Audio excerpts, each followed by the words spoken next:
Continuamos con las denominadas cuestiones periféricas.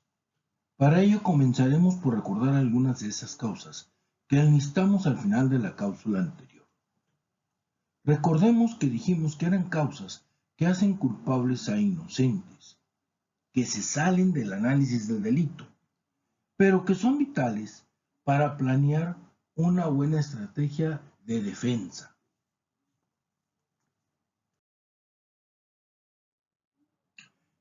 Demos otra ojeada al listado que hicimos de algunas de las causas periféricas, que no son más que formas como se siembra de manera perversa el delito al imputado.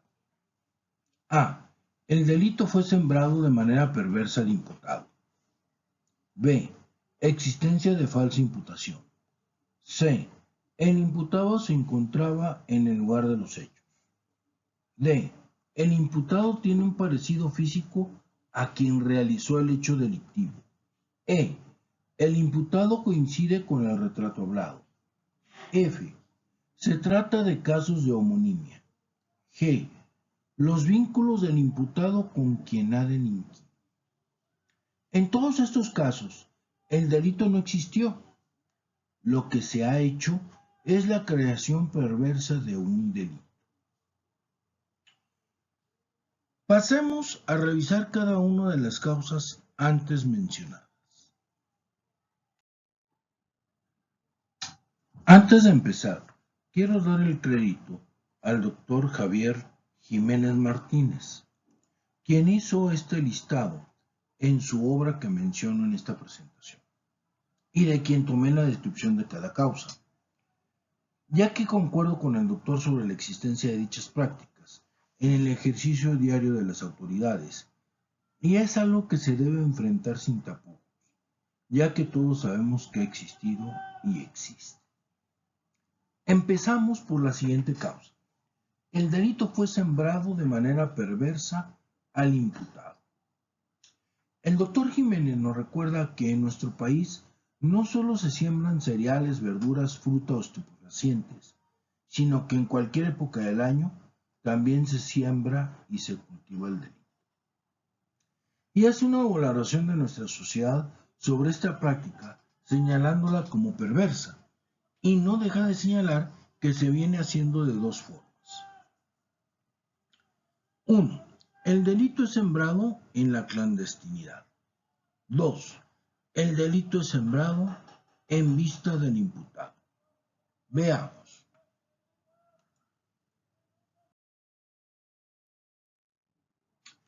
La siembra del delito en la clandestinidad.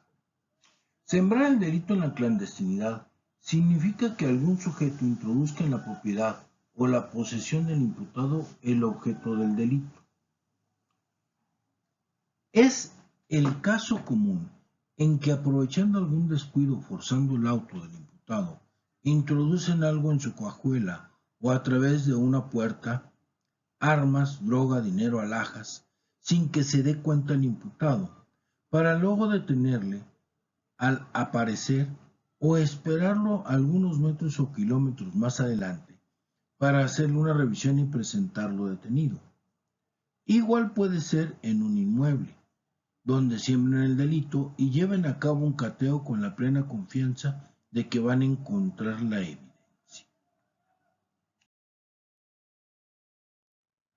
La siembra del delito frente a los ojos del imputado.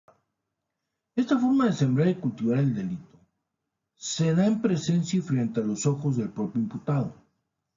Nos señala el doctor que esta forma se da en presencia y frente a los ojos del propio imputado, y el común denominador es que detienen al imputado, le piden cierta cantidad de dinero, y en caso de negarse le introducen en su auto, en su mochila o ropas, armas o droga.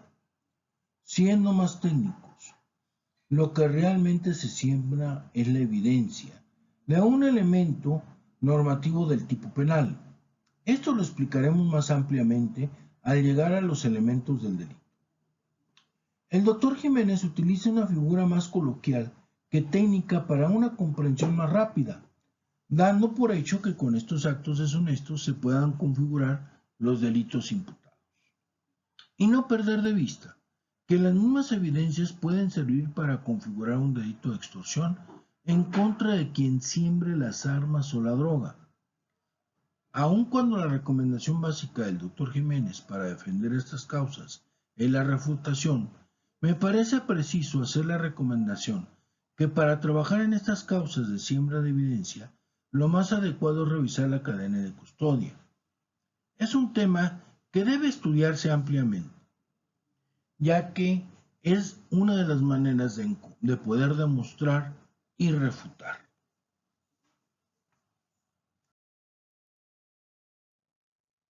Existencia de falsa imputación. La falsa imputación consiste en el hecho de que una persona narra hechos falsos ante el agente del Ministerio Público, por fines diversos.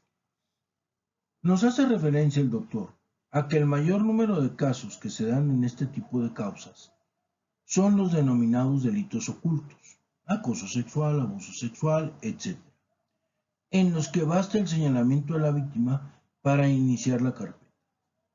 En este punto, comienza el calvario para el imputado, toda vez que son delitos de prisión preventiva oficiosa. Ver artículo 19 de la Constitución Política de los Estados Unidos Mexicanos. Ver delitos contra el libre desarrollo de la personalidad, que viene siendo el bien jurídico tutelado. Recordar el tema del bien jurídico tutelado ya visto en cápsulas anteriores. Esto me recuerda que alguna vez me tocó un asunto en el que una joven señalaba a un hombre acusándolo de que le había tocado los glúteos, por lo que pidió la intervención de una patrulla y el hombre fue detenido. Déjenme contarles lo que realmente sucedió. El hombre llevaba un uniforme de repartidor de una empresa de comida rápida, que incluía un casco que le cubría la cabeza por completo, ya que eran motociclistas. Al verlo, la joven lo vio igual a otro que sí le había tocado los glúteos en otra fecha anterior.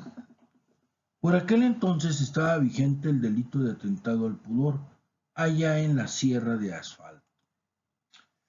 En el momento en que la joven vio al repartidor, solicitó el apoyo de la patrulla. Los policías solícitos le aconsejaron que tenía que decir que en ese momento le habían tocado los glúteos para que la acusación surtiera efecto y se actualizara la flagrancia.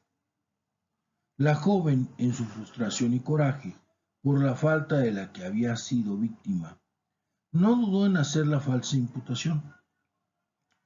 Esto se resolvió durante la entrevista que sostuve con la joven, una vez que se le hizo ver la probabilidad de estar confundiendo a la persona, que todos los repartidores andaban con el mismo uniforme, el mismo tipo de casco y el mismo modelo de motocicleta. Amén de que era el primer día de trabajo en esa empresa para la persona a quien estaba acusando, a lo que la joven aceptó desistirse de su acusación. Pero las cosas pudieron haber terminado de otra manera y con mayor afectación al imputado. Para poder llevar a cabo la refutación como lo recomienda el doctor Jiménez, es necesario investigar, pero investigar a conciencia, ir al lugar de los hechos, hablar con la o las víctimas, con los testigos si hay, etc. No dar nunca, pero nunca dar nada por cierto.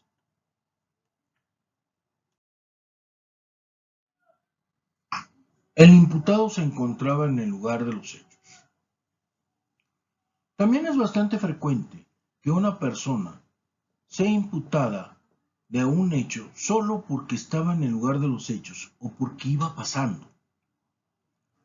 Es algo terrible, pero desgraciadamente en la vida real sí llega a suceder, que una persona sea confundida y señalada por encontrarse en el lugar de los hechos o porque iba pasando, que también se presta a extorsiones o simplemente confusión. El doctor Jiménez en su libro nos pone el ejemplo de los accidentes de tránsito y lo cito textual. Ahora piense usted en un sujeto recién atropellado y demolido por los demás vehículos que le han pasado. Naturalmente que los neumáticos de su auto se manchan con la sangre y aún con la carne del occiso, y una o dos calles después es detenido por la policía. O bien, una vez que ha pasado se da cuenta de que se trata de una persona que ya está hecho trizas y regresa para verificar de qué o de quién se trata. Y en ese momento lo detiene la policía. Al caso recuerdo la anécdota de un amigo cuando esta persona era muy joven y empezaba a conducir. Fue víctima de una extorsión por parte de dos agentes de tránsito que al verle nervioso en el tráfico le detuvieron y le hicieron creer que había provocado un accidente. Mi amigo no sabía nada de hechos de tránsito. Por otro lado, no contaba con un seguro su auto, por lo que no se quiso arriesgar y aceptó la extorsión, con tal de que lo dejaran ir. La realidad es que nunca hubo tal accidente, pero los agentes se aprovecharon de su ignorancia y temor. Igual que en la falsa imputación, hay que investigar muy bien para poder refutar con éxito.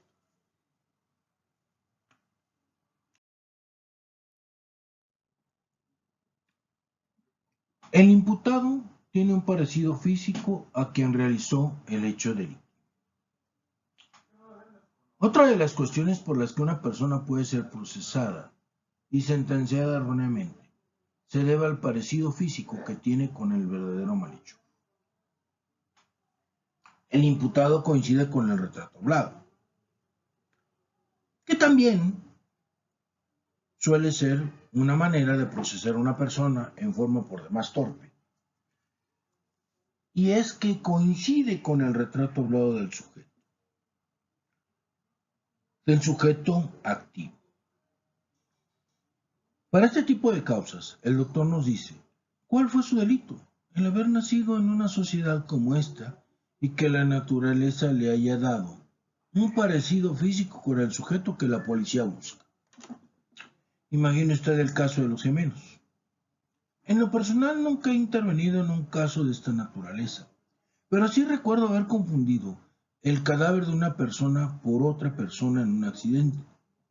Y lo peor es que no solo yo lo confundí, sino también otro compañero de trabajo. Y ambos reportamos el deceso de una persona que aún estaba viva.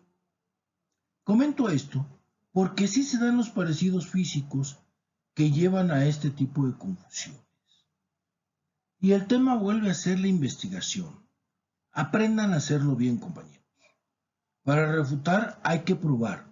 Tengan presente que no es una defensa pasiva.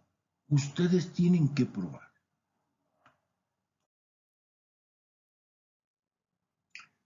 Se trata de casos de homonimia. Es bastante frecuente que se procese una persona y se condene a penas altas por casos de homonimia. En mi experiencia, la homonimia se da más en los casos de robo de identidad, aunque son asuntos que por lo regular se aclaran con las características físicas de las personas. Además de que se pueden demostrar actividades y estancias en fechas y lugares específicos. Investigar y cotejar. Siempre investigar para poder demostrar.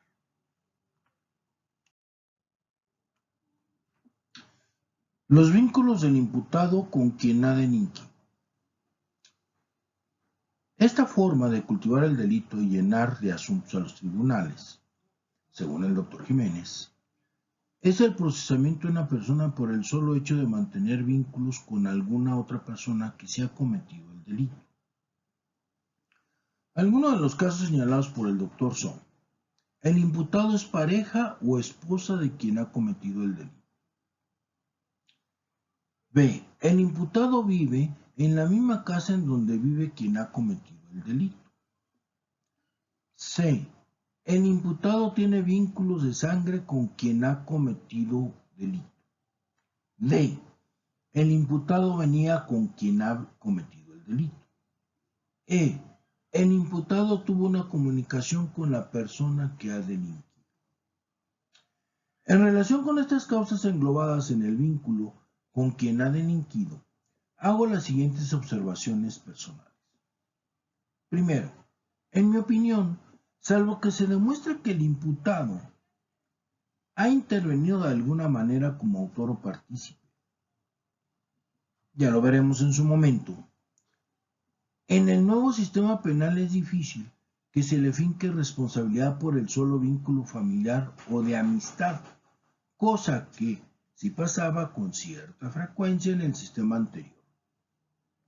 Aunque lo que se hacía era fabricar algún tipo de intervención que no admitiera una excusa absolutoria. Ya sé, ya llegaremos al punto en el que hablaremos de las excusas absolutorias. Lo que recomiendo es siempre poner atención a lo que el imputado nos dice en relación a estas causas, sobre todo si no tuvo nada que ver con los hechos. Hay que revisar bien la carpeta e, insisto, investigar, compañeros.